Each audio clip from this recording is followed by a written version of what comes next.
And so we begin today talking about the Washington Summit. And that was a very important time, not only because it celebrated the 75th anniversary of NATO, but also because it was in the nation's capital of the United States. And this is an important, extremely important time for the future of the Atlantic Alliance.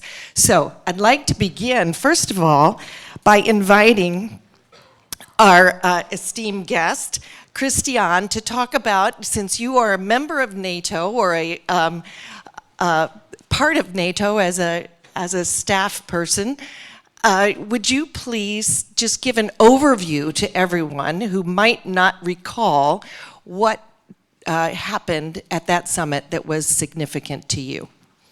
Yes, thank you. Thank you, Susan, and thank you for the honor of being here in this panel. I'm very glad that NATO is sponsoring this event in my home town, in my home country.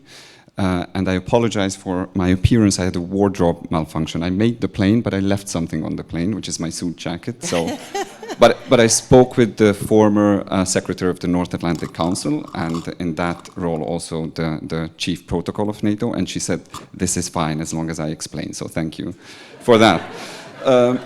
Then the Washington Summit. I have a bit of an easy job because we heard from my boss, Boris Rhoades, who is now the acting Deputy Secretary General, and he outlined the 3 key decisions. As Péter said at the beginning, of course, first and foremost, this was an anniversary summit, 75 years of NATO. But as he said, we did not celebrate much, we focused on the work. And the key issues were, of course, just to remind everyone, strengthened support to Ukraine, strengthened deterrence and defense, and strengthened partnerships. And I think that's the 3 things that we should remember. What's more important for me than what happened at the summit is what happens now, what happens after the summit. The way our bureaucracy works at NATO is once the decisions are made, we turn to the next summit, the Hague Summit next year in 2025. So we now have to focus on implementing all the decisions that were made. First, on Ukraine, you heard from Boris, there was a financial pledge made by allies, 40 billion euros over the next year. So it is important to meet those commitments. The support, the military and non-military support by allies provided to Ukraine should continue. And of course, setting up the NATO security assistance and training for Ukraine Command in Wiesbaden, which is underway as we speak. Also, the Secretary General has appointed a senior civilian representative to Ukraine, Patrick Turner, who has arrived now in Kiev. So this shows that the decisions that were made on Ukraine are on the path of implementation, but it's very important to remind all allies of their commitments and that we provide the necessary expertise for the command and also the financial means that were promised. Then second, on deterrence and defense, as Boris mentioned, we had defense plans in place for the first time since the end of the Cold War, robust defense plans. We need to make sure that they're manned. So again, allies will need to step up and provide the right forces with high readiness, and that's something that's being done and will continue to be done in the future as well. Very important link to that, of course, is defense spending. That's another issue that was highlighted at the summit, as has been highlighted for decades now at NATO summits. 2% and beyond defense spending from GDP remains vital, again, given the defense plans that allies have agreed to. So if we are going to make them a reality, it needs more spending. So that's the important element on deterrence and defense. And then finally, the third decisions on strengthened partnerships. There are several elements there. I think Péter already mentioned that our partners from the Indo-Pacific were at the summit. Korea, South Korea, Japan, Australia, and New Zealand. We have agreed that beyond this dialogue that we have been undertaking, we will undertake further concrete projects together, flagship projects in the area of supporting Ukraine, artificial intelligence, cybersecurity, and now the work is focusing on those projects and making them a reality. Just earlier this week, Australia hosted a Cyber Champions meeting, including with NATO, and that was one of the flagship projects. So yet again, we see some things happening there. The other partnerships I would highlight are those in the south. There was a decision made to appoint a special representative for the southern neighborhood. The Secretary General has done so.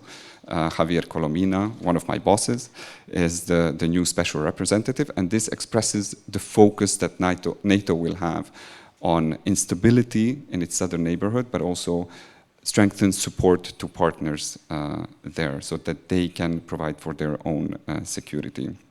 So that's for the south. And of course, we will continue our programs to support those partners in the Western Balkans, but also Moldova and Georgia that face increased pressure from Russia. And that was also confirmed at the summit. So in short, strengthened support to Ukraine, strengthened deterrence and defense, and strengthened partnerships is the main takeaway from the summit. And I look forward to discussing with the distinguished experts here further. Very good, thank you. Vladimir, if you would tackle a little more detail, the Ukraine Compact signed by 23 nations at the summit, and what that means as far as this group, and we'll go from there.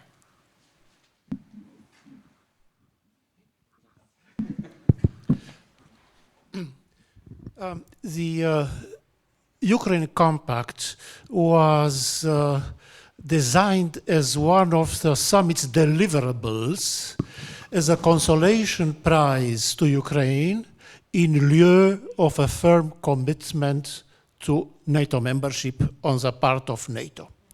It was a consolation prize.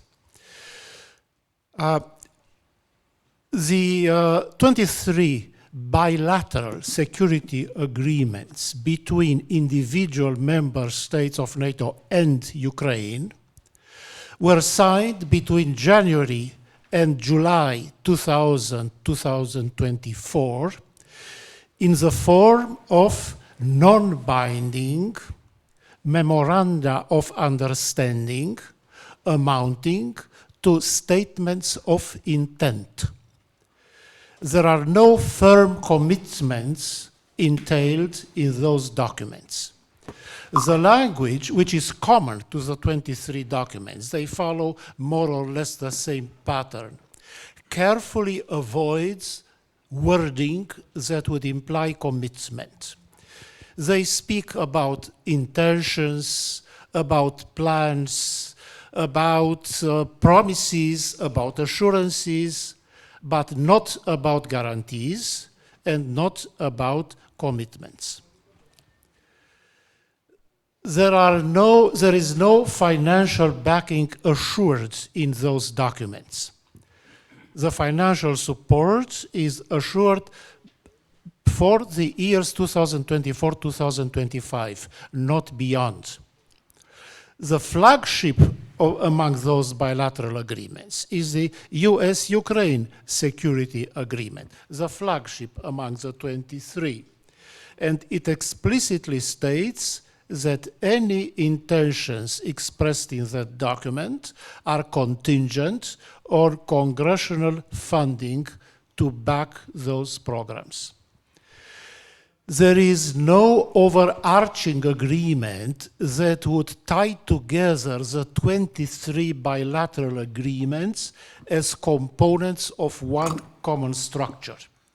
No overarching agreement, no machinery for consultation, and no mechanism that would trigger action on the part of any of the 23 co-signatories in the event of a renewed Russian aggression against Ukraine. This system is a weaker version compared to the Kiev Security Compact offered by the former Secretary General of NATO, Anders Fogh Rasmussen, in 2022. The concept is the same, but the implementation is much weaker. Under the Rasmussen proposal, which was strongly backed by Ukraine, there would have been an overarching structure to all these 23 bilateral agreements. They would have been legally binding, and they would have involved joint exercises by NATO countries' members, by NATO countries' troops, not by NATO troops multilaterally, but by individual NATO member states' troops on Ukrainian territory, jointly with Ukraine. It contained a specific trigger mechanism for intervention in the event of a renewed Russian aggression. So the 2024 version is much weaker than that proposed in 2022 and strongly supported by Ukraine. There is a common understanding that the Ukraine Compact is no substitute for future NATO membership. It is a solution, a transitory solution, an interim solution, until NATO can eventually agree or make a decision on NATO membership. But it is, as I mentioned, a poor substitute. Thank you. Thank you. Ashley, let's talk about next steps after the Washington summit. Sure. Well, thank you so much for having me here. I'm delighted to be here with such an esteemed panel as well. So we heard a lot about sort of the good that came out of the summit, a lot of progress, excellent recap at the beginning there, a little bit about what is still left to do in terms of Ukraine. But I think what I want to focus on are what I see as concrete next steps or areas that were either not addressed or not fully addressed in the Washington summit that we should look forward to or be thinking about in the lead up to The Hague. So I think first to start with Ukraine, obviously it is front and center in everyone's minds right now. As we just heard, it, to some extent, the language surrounding Ukrainian membership and the specifics of the sort of guarantees made to Ukraine in Washington left some things to be desired, I think particularly if you're looking at it from a Ukrainian perspective. But I think what really needs to be done and was discussed sort of in passing during the summit, or at least in the messaging surrounding the summit, and we've heard in previous panels, what we really need to be talking about right now is not necessarily Ukrainian membership, but how to guarantee a Ukrainian victory. I think, as much as we still need to be having, NATO still needs to be having these discussions about what a path to membership will look like. Now we've heard it's irreversible, which I think is a step in the right direction. There is this bridge language that is helpful, but there have not been clear criteria surrounding what membership for Ukraine would entail. So this sort of vague language that was in the Washington Declaration about Ukraine will join NATO when all allies sort of agree to it, language that I think echoed what was in the Vilnius Declaration. Helpful, but not in the immediate success of Ukraine on the battlefield, right? So I think there's a priority rather than talking about or fixating on at what point and under what conditions Ukraine will join.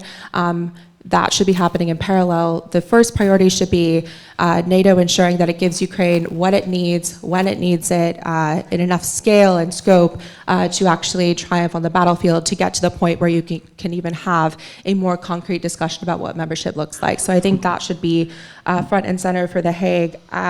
And then the other big elephant in the room, at least for me, because I spend a lot of my day job working on it, is trying to figure out how to really operationalize the regional plans. So a huge step, as we heard a little bit about, that the regional plans were even agreed upon, formalized in the past summits. But I think there are still a lot of areas in which putting specifics to how those plans will be resourced and the requirements of those plans will be fulfilled is something that is crucial, because the devil is really in the details of these plans. If you don't have the ability to execute the plans, I think the deterrent value of having those plans in the first place is very much undermined. So I think the Washington Declaration, it struck me in reading through it that it did an excellent job of highlighting all the things that need to be done, all the areas for further work and improvement. So I think it's clear that NATO has a vision for what those areas are. The thing that gave me a slight concern or pause is that I think in a lot of those sort of areas in the declaration, they were posited or presented as fait accompli or things that had already been addressed or resolved, but there's still so much work to be done. Areas such as C2, force structure, how each of the individual members of NATO are going to grow their forces and organize their forces in a way that helps fulfill the regional plan's requirements. Areas of readiness, sustainment, specific capabilities, long-range fires and air defense continually come up, and those are clear priorities, but ones that are still very much in progress. So I would say putting specifics to those, and as we heard a little bit about earlier, ensuring that the defense spending pledges are fulfilled by all the allies, but that they're not just meeting 2% for the sake of it, but spending that 2% or hopefully a lot more than 2% in the right areas. And then the last point I'll say, going into The Hague, something that was flagged in the Washington Declaration was that in the next summit, the allies will put forward essentially a strategy for Russia or strategic recommendations regarding the approach to Russia. I think that's something that I'm sure I speak for a lot of people. I would have liked to have seen that in this summit because I think it's crucial. It also gives me a little bit concern about the sustainability of this momentum that we have within the alliance as time goes on, as the war in Ukraine rages on, and it's unclear what the end looks like. I think it'd be more and more difficult to maintain political cohesion and consensus and momentum going forward. Having a coherent and unified strategy toward Russia, I think, is one side of that coin. So maybe I'll leave it there since I know we're limited on time. Thanks. Yeah, thank you, Ashley. And you challenged our thinking that beyond analyzing whether or not Ukraine should enter NATO, we need to be thinking about what does victory look like. So Peter, I'm going to turn to you and ask you to answer the question, is it prudent for NATO to be more deeply involved in the war to move us to victory? Well, first of all, thank you for the invitation to this very high-level and interesting panel with a very important, timely subject. You all know that Hungary has a different view on the conclusions, how we should get closer to peace. And I think on the baseline we all agree. It's Russia invaded Ukraine, it's aggression, and it's unacceptable according to international law. But now we are in a situation. And in that respect, I think NATO has to be very cautious in getting involved into the conflict. And for 2 years from the outbreak of the war, we had a good consensus on how NATO is related to this conflict. Each and every member state could do whatever it wanted to give weapons, ammunition, whatever kind of support. But NATO as an organization, NATO as such, did not get closer to the conflict. Now, suddenly this spring, in April, we had a foreign ministerial, and there was a huge pressure on all the member states to change that role of NATO and to get involved by assuming a coordinating role. And the Hungarian government said that this is not the right way to handle the situation because we had a good consensus, but with that you will involve NATO because it will have a coordinating role in the area of training and the delivery of weapons. Paradoxically, in practice, the system will continue almost as it was before, but the political message, the symbol, is very bad because it creates an impression in Russia that NATO is again getting closer and NATO is threatening Russia. That should not be the case because what we say is that we have to concentrate on our collective defense. And the problem is two-pronged. At the summit it was clear that many NATO countries depleted their stockpiles, they gave over their ammunition and weapon stockpiles to a third party, through that weakening collective defense, weakening Hungary's defense too, because they run out of ammunition and they run out of many types of weapons. And I think that's a problem, because first of all we have to concentrate on collective defense. That's our obligation under the treaty, under Article 5 of the Washington Treaty. The second, 10 years ago at the Wales Summit, each and every member state pledged that it will reach the 2% GDP-wise in defense spending. And what happened? If you look at the figures, I don't want to name and shame any country, but at least about 1/3 of the member states still has not reached that level. Hungary has, by the way, last year. But there are countries with sophisticated military systems who are at 1.2, 1.3%, 10 years after the pledge. And I think that's the problem again. So NATO should not get closer to the conflict. NATO should strengthen its collective defense. And interestingly, the whole summit, just like last year in Vilnius, was overshadowed or overwhelmed by the Ukraine issue instead of concentrating more on our own defense. And I think that's a problem. Thank you. Giedrius, we're grateful that you're here representing Lithuania's as a member of parliament. Of course, there's no question that Vladimir Putin, perhaps the apple of his eye is the Baltics. As a sitting member of parliament and representing that region, tell us your thoughts about the repercussions down the line if it's allowed for the dominoes to fall. Thank you, Susan. Thank you, Reka and colleagues, for inviting me. It's really a great honor and really very interesting conference. You know, I'm sitting in the opposition, 1 month left before the elections, so it's me who is asking the questions and being critical. And if you allow me, I would like to ask the audience, please raise your hands who know where Latvia is. Well, that's a bright audience then. Who know that Vilnius is the capital of Latvia? No, guys, Riga is the capital. Many people mix that. But where I'm heading is, last week on Friday, if I'm not mistaken, a Shahed drone fell in Latvia with explosives. And maybe you don't know that, I counted yesterday. Google is the sponsor of the event, so I used it. It's closer from Hungary to Latvia than it is to Kharkiv in Ukraine. So what do we do about it? We also had a fire in a huge IKEA store in Vilnius this year, which is allegedly linked to the FSB. There was a fire in a factory in Poland, in a military factory producing ammunition for the Ukrainians to use. There was a fire there, allegedly related to the FSB, 57 casualties. Estonian and Finnish airplanes cannot land in the airports because the Russians are distorting the GPS systems. So what do we do about it? And here I would like to add to what Krisztián and Ashley said, that the Washington NATO summit also spoke about hybrid threats.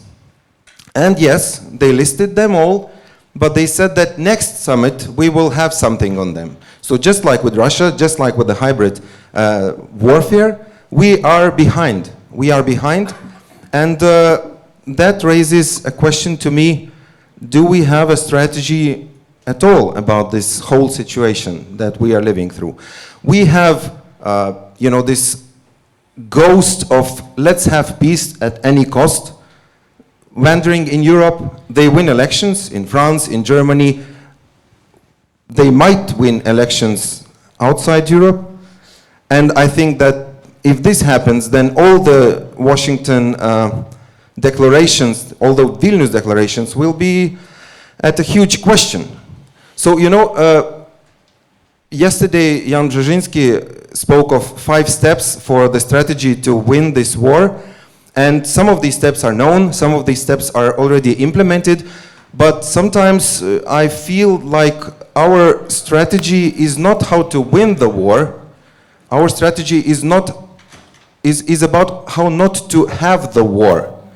But the war is coming to us with the Shahed drones, with the fires, with all the hybrid attacks that we are facing. And it's not our choice. It wasn't Ukraine's choice to have this war. It's not our choice. So what do we do about it? Sometimes I feel that we have a strategy of let's not lose the war. But what kind of ambition is that? I mean, you were speaking about Budapest is a running NATO capital.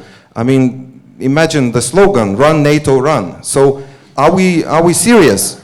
And yes, you will be hearing, you've heard this yesterday, you will be hearing and speaking about it in days, weeks and months to come, that we need a strategy, but sometimes I feel that we you know, before the strategy, there should be vision and mission, and I think we don't have those. Can Russia be defeated? This is my last question to you, and please raise your hands who believe that Russia actually can be defeated. Not many. So yeah, that's the thing. Thank you. Sobering thoughts.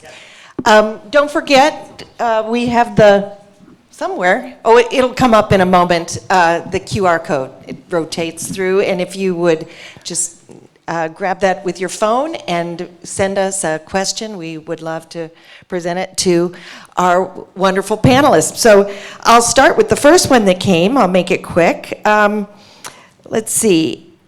Whoops. I'm sorry. Here we go. The old questions are also on this screen. So this was the first question that came up since we began.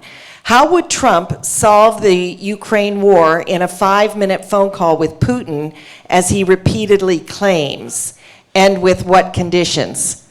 Well, I don't know that any of us is qualified for that question, but probably I have as much insight into Donald Trump. Last night, we had a lively discussion about the elections, and some of you were there. I'll just say that Donald Trump has a tendency to use what we would call idioms. When you say I would have a 5-minute phone call, what that means is a short phone call. And maybe it would take him 6 minutes, I don't know. But I'm obviously a Republican, and I support President Trump to be the next president of the United States again. And I think it's the again that gives me heart, because we know how he was very effective from 2016 to 2020. And we just need to look at the very threatening North Korea. You recall Trump began calling Kim Jong-un Rocket Man, and nobody knew what that was about. Everybody was scratching their heads. You don't do that with diplomacy. But in fact, as his negotiation with North Korea continued, suddenly this very threatening regime had settled out. And in many cases, and it may be the case with Vladimir Putin, getting these tyrants to settle out for a time is the best that we can do. But I would say that always look at Donald Trump and his statements as the art of the deal. He's in the process of negotiating a deal, and much of what happens we will never know, but we do know that he's effective. All right, the next question. The bedrock of NATO is unity. Is Hungary's decision to opt out of the Ukraine assistance package and Turkey's decision to join BRICS breaking that unity? I think it's me who has to answer this I question. think you're a great choice. Although it would be nice to speak about Donald Trump's statement, but you answered that. No, the short answer is no. We are not breaking unity. Exactly, that's the reason why we did not block the decision, but we started to negotiate a solution in which Hungary can keep itself out of this coordinating role, and NATO can continue with the support of 31 allies the job. We could have said at the April ministerial that we don't support this, and because there is consensus-based decision-making, we say no, there is no coordinating role for NATO. But we didn't say that. We said that this is not the right way to go ahead, but Hungary does not want to divide NATO, and because of that, we negotiated the solution that we are not participating in the planning, we are not participating in the financing, and we are not participating in the implementation of this project. Hopefully, unity can be further strengthened, because we are for unity. That's why we supported all the reinforcement measures since the occupation of Crimea on the eastern flank, including my country, but the Baltics. That's why we send fighter planes to the Baltic states for the air policing mission next year. I think is the 5th time. And that's why we have raised our defense spending. And we support consensus. But when we have a vital interest and we think that this is not the right way, then we try to find another solution without breaking the unity of NATO. Does anyone else have a comment about unity? Yes, Krisztián. Sorry. I can agree with Péter, not only because he was my first boss, actually, when I started to work, but he's right. Just to react also to what was mentioned about Turkey, NATO is never in the business of telling sovereign countries, especially if they're members, what they can do and cannot do. That's something that you would hear from Russia.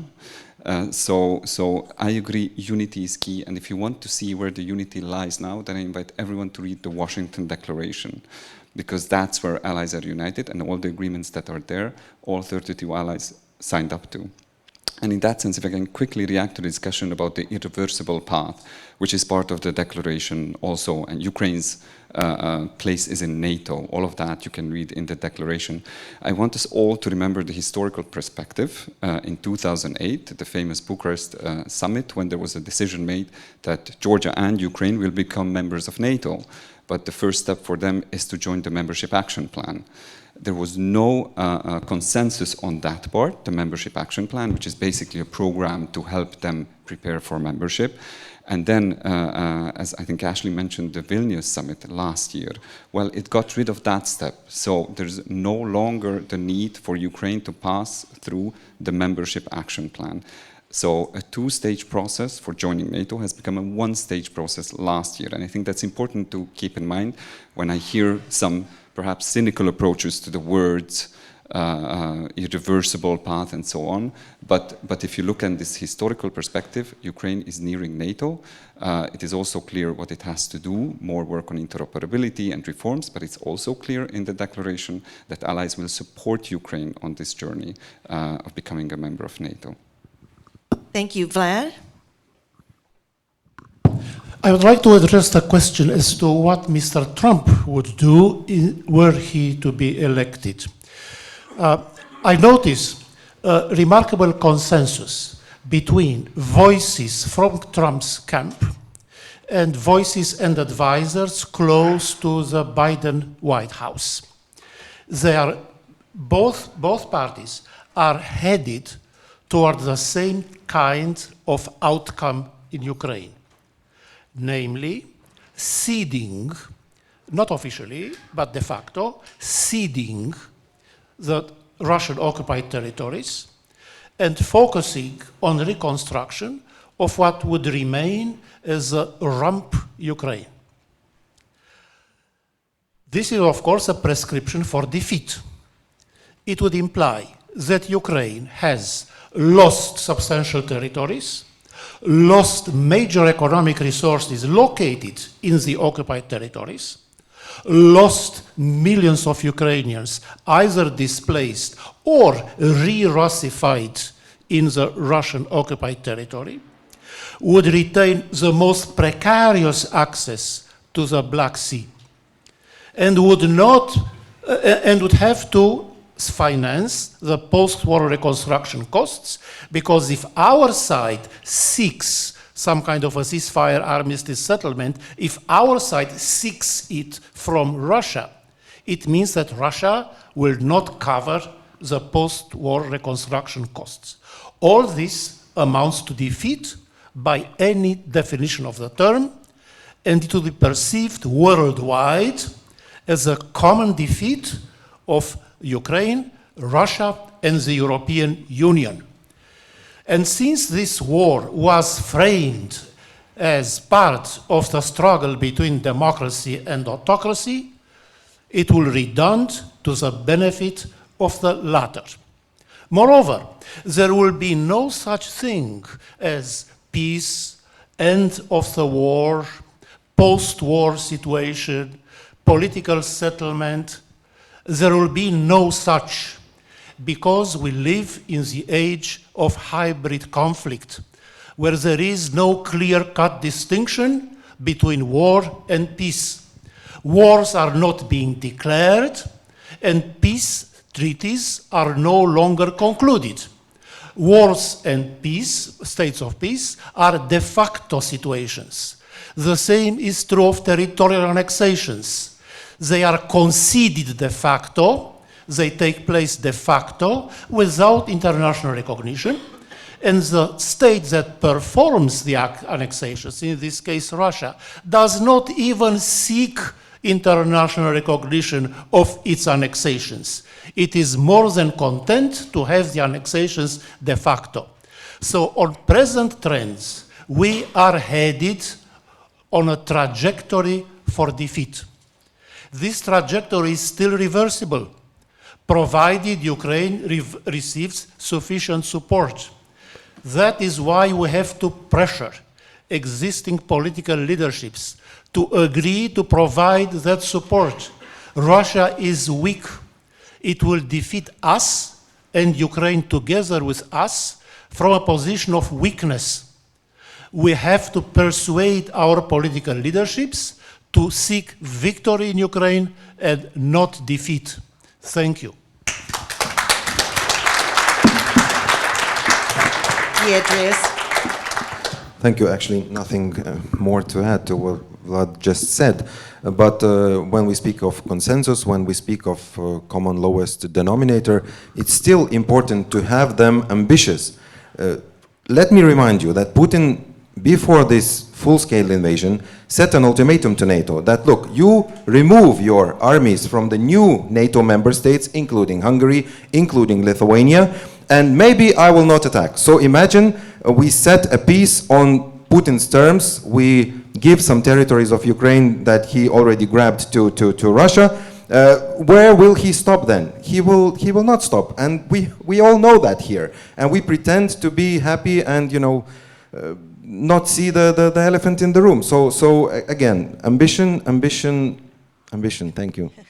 Well, we are out of time, but I don't want to leave before Ashley's had a chance to make a concluding statement. So Sure. the subject of unity is broad and deep. So go ahead, Sure, tackle I'll keep it really short. I'll just say on the unity point, I think NATO's greatest strength is that we have 32 members.